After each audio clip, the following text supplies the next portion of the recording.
नमस्ते and welcome to Indradhanush gems colours of happiness. मैं हूँ निखिल परमार, एस्ट्रोजेमोलॉजिस्ट इंद्रधनुष जेम्स में। और आज का हमारा टॉपिक है वाइट ओपल, या जिसे हम हिंदी में कहते हैं दूधिया पत्थर। तो आज हम लोग जानेंगे वाइट ओपल या दूधिया पत्थर के बारे में सब कुछ, जो एस्ट्रोलॉजिकल पॉइंट ऑफ व्यू से या ज्योतिष पॉइंट ऑफ व्यू से हम कहेंगे बहुत इंपॉर्टेंट है। सो जो टॉपिक्स इस वीडियो में कवर होंगे वो है कुछ बेसिक जानकारी ओपल या दूधिया पत्थर के बारे में, अलग अलग ओरिजिन्स या सोर्सेज जहाँ से ओपल पाए जाते हैं, manipulation and identification through lab certification, यानी मैनिपुलेशंस कुछ होते हैं अगर ओपल में, और उस लैब सर्टिफिकेट के थ्रू कैसे आइडेंटिफाई करना है, कौन से ऐसे टाइप्स है जिससे आपको सावधान रहना चाहिए, प्राइसिंग कैसे डिसाइड होती है ओपल जेमस्टोन की, बेस्ट नेचुरल सब्सटीट्यूट्स या उपरत्न कौन से है ओपल के, कोई स्पेसिफिक केयर रिक्वायर्ड है ओपल की, सजेस्टेड फिंगर्स या मेटल कौन से हैं जिसमें ओपल पहनना बेस्ट होता है, और कौन से टाइप के ओपल या दूधिया पत्थर एस्ट्रोलॉजिकल पर्पस के हिसाब से या ज्योतिष पर्पस के हिसाब से सबसे बेस्ट माने जाते हैं। सो हम लोग स्टार्ट करते हैं कुछ बेसिक इंफॉर्मेशन वाइट ओपल या दूधिया पत्थर के बारे में।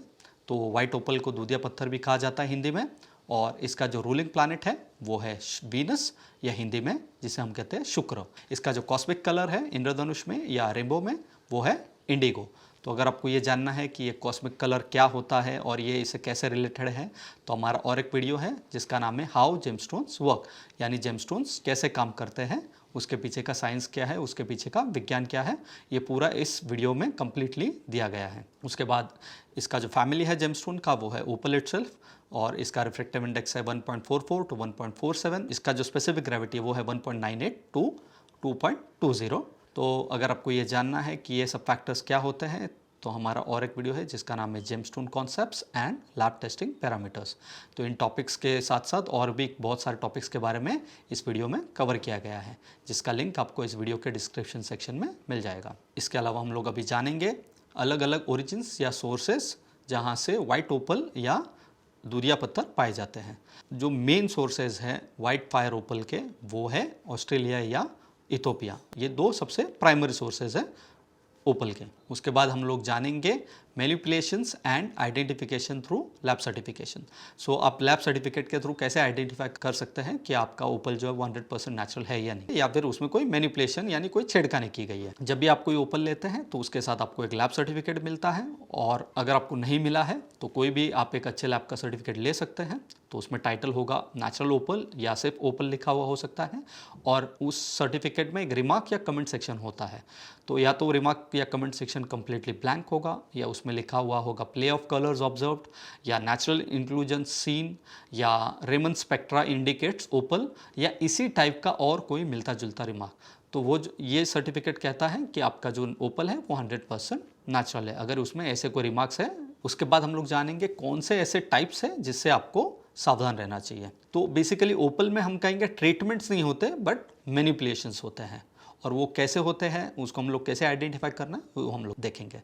तो फर्स्ट होता है वो होता है डबलेट, यानी डबलेट्स यानी दो अलग अलग ओपल होते हैं और उनको एक के ऊपर एक पेस्ट किया जाता है, उसे हम लोग कहते हैं डबलेट। तो बेसिकली इस वीडियो में आपको दिख जाएगा कि डबलेट ओपल कैसे होते हैं। ये दो अलग अलग ओपल पेस्ट किए होते हैं। बहुत सी बार एक साइड ही ओपल होता है, दूसरा साइड कुछ और चीज़ होता है जो पेस्ट किया होता है।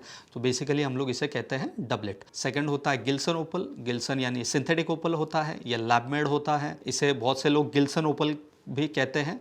तो ऐसा कोई टर्म यूज़ होता है, इसका मतलब है ये ओपल नेचुरल नहीं है, ये लैब मेड है। उसके बाद होता है सिलिकॉन स्टोन, जो हूबहू ओपल की तरह दिखता है। उसके बाद होता है इमिटेशन, या जिसे सर्टिफिकेट में पेस्ट मेंशन किया होता है, यानी एक जस्ट पीस ऑफ ग्लास होता है जो ओपल के टाइप का दिखता है, बट ये हम लोग कहेंगे कि ये ओपल नहीं है, ये सिर्फ एक कांच का टुकड़ा है, सर्टिफिकेट में उसको पेस्ट मेंशन करते हैं। उसके बाद ओपलाइट, ओपलाइट यानी प्लास्टिक होता है। ओपलाइट अगर सर्टिफिकेट में मेंशन है मतलब वो प्लास्टिक है। तो ऐसे जो टाइप्स हैं उससे आपको सावधान रहना चाहिए। तो हम लोग जानेंगे अभी प्राइसिंग ऑफ ओपल के बारे में, जो अलग अलग फैक्टर्स पे डिपेंड है, और उसके बारे में हम लोग वन बाय वन जानेंगे। तो फर्स्ट फैक्टर जो है वो है कट। तो जितना अच्छा कट होगा तो उसका प्राइस ज़्यादा होगा। हम लोग कहेंगे अगर वो जेमस्टोन बहुत ही लंबा है या एकदम ऑड कट है तो उसका प्राइस जनरली कम होगा। सेकंड है कलर। तो जैसा हम लोग वाइट ओपल के बारे में बात कर रहे हैं, तो जितना इसमें वाइटनेस ज़्यादा होगा उसका प्राइस ज़्यादा होगा। अगर उसमें ग्रे शेड या ऐसा कोई और शेड आ जाए तो हम कहेंगे उसका प्राइस कम होगा। वैसे ओपल में कई सारे कलर्स आते हैं, पर वाइट कलर जो है प्राइमरली जितना अच्छा होगा उसका प्राइस ज़्यादा होता है। थर्ड जो है वो है फायर, तो ये जितना ये फायर ज़्यादा होगा उस ओपल में उसका प्राइस ज़्यादा होगा, ये फायर जितना कम होगा उसका प्राइस कम होगा। अगर वो सिंगल साइड फायर है तो प्राइस अच्छा होगा, अगर वो बोथ साइड फायर है तो प्राइस उसका और भी ज़्यादा बढ़ जाएगा। हमारा जो फोर्थ फैक्टर है वो है कैरेट। सो जैसे जेमस्टोन्स को कैरेट में मेजर किया जाता है, जैसे किलोज होते हैं, ग्राम्स होते हैं, ये भी एक टाइप के वेट है, वैसे जेमस्टोन्स को कैरेट में मेजर किया जाता है। तो सिंपल फॉर्म में समझने के लिए 1 ग्राम इक्वल्स टू 5 कैरेट्स, ये समझने के लिए मैं आपको बता रहा हूँ। सो फॉर एग्जांपल अगर एक 2 कैरेट का ओपल है और उसमें अच्छा कट है, अच्छा कलर है, अच्छा फायर है और समझिए बोथ साइड फायर है, ऐसा समझ लीजिए, और वैसा ही ओपल सेम अगर 5 या 6 कैरेट साइज़ में है या 7 कैरेट साइज़ में या 10 कैरेट साइज़ में है, मतलब उसकी साइज़ हम लोग कहेंगे 3 या 4 टाइम्स ज़्यादा है, तो उसका प्राइस भी 2-3 टाइम्स या 4 टाइम्स बढ़ जाएगा जस्ट बिकॉज उस ओपल का साइज़ बढ़ गया है। तो सिर्फ वो बड़ा होने की वजह से सेम फैक्टर्स होने के बावजूद भी उसका प्राइस 3 टाइम्स या 4 टाइम्स बढ़ जाएगा एक 2 कैरेट के ओपल के जगह अगर हम लोग उसको देखें तो। उसके बाद का फैक्टर है मैनिपुलेशंस। तो जैसे हमने देखा अगर वो 100% नेचुरल ओपल है, उसमें कोई भी मैनिपुलेशन नहीं है, यानी वो डबलेट नहीं है या फिर उसको कोई छेड़खानी नहीं की गई है, अगर ऐसे टाइप का ओपल है तो उसका प्राइस ज़्यादा होगा, अगर उसमें कोई मैनिपुलेशन है तो उसका प्राइस कम होगा। लास्ट फैक्टर है ओरिजिन। तो जैसे हमने देखा 2 ओरिजिन से प्राइमरीली ओपल आते हैं, फर्स्ट है ऑस्ट्रेलिया और एक है इथोपिया। तो जो ऑस्ट्रेलियन ओपल है वो बेसिकली हम लोग सजेस्ट करते हैं यूज़ करना, बिकॉज ऑस्ट्रेलियन ओपल में जो फायर होती है वो कोई भी पानी या ऐसी चीज़ लगने से उसका फायर कम नहीं होता है। बट इथोपियन जो ओपल है उसमें अगर वो कंपैरेटिवली सस्ते आते हैं, बट बहुत सी बार इथोपियन ओपल में पानी के कांटेक्ट में आने की वजह से उसका फायर कम हो सकता है। तो अगर ऑस्ट्रेलियन ओपल है तो उसका प्राइस ज़्यादा होगा, इथोपियन ओपल है तो उसका प्राइस कम होगा। उसके बाद हम लोग जानेंगे कौन से बेस्ट सब्सटीट्यूट्स हैं ओपल के। तो उसके पहले प्राइमरी जो स्टोन है जिसके लिए ओपल इटसेल्फ एक सब्सटीट्यूट है वो है डायमंड।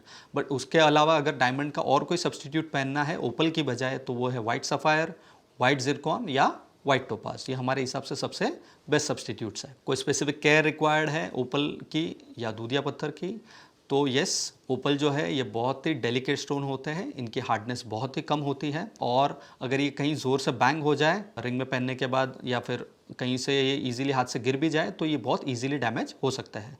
तो जब भी आप इसका कोई रिंग बनाएं तो आप ये देखिए कि ये जो जेमस्टोन है वो सब साइड से मेटल से कवर्ड है, तो वो उसको ज़्यादा से ज़्यादा उसको प्रोटेक्ट करेगा। उसके बाद हम लोग जानेंगे कौन से सजेस्टेड फिंगर या मेटल्स है ओपल पहनने के लिए। सो हमारे हिसाब से जो मिडल फिंगर है या जिसे हम लोग हिंदी में मध्यमा कहते हैं, ये सबसे बेस्ट फिंगर है ओपल या दूधिया पत्थर पहनने के लिए। आप कोई और फिंगर में भी पहन सकते हैं आपके एस्ट्रोलॉजर एडवाइस के हिसाब से। उसके अलावा जो बेस्ट मेटल है वो है गोल्ड या सिल्वर, पर आप कोई और मेटल भी पहन सकते हैं आपके एस्ट्रोलॉजर एडवाइस के हिसाब से।